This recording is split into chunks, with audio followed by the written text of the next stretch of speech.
We're going to break up into two groups.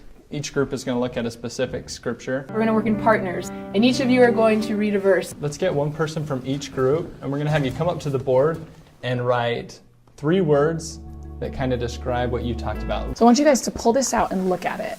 And as a group, as groups of 3, I want you guys to pick the top 3 questions you think youth your age, people in your high school, might have about the gospel.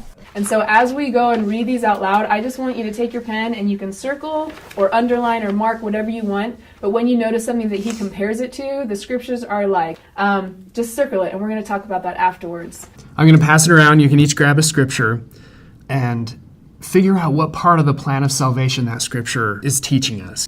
One of the exciting things that happened in quorum today was when Jake asked a question, and rather than answer that question, we invited him up in front of the quorum to ask the quorum that question. When you pick one of the questions, someone else is going to get your same question. So you need to be able to get it and find the other person. And then I want you to move so that you are sitting next to the person that has your same question.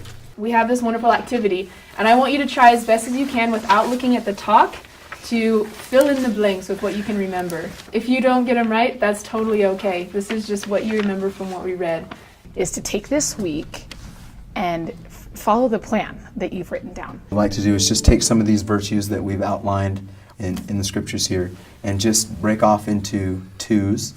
So if you guys can get out something to write with, I handed out pieces of paper and pens, or if you guys brought your journals, open that up so that when we show this, write down the answers that you find.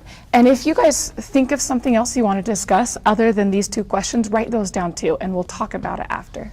Turn to the person next to you and discuss how you would use the ladder to teach another individual about the gospel. Can you do that just for a couple of minutes?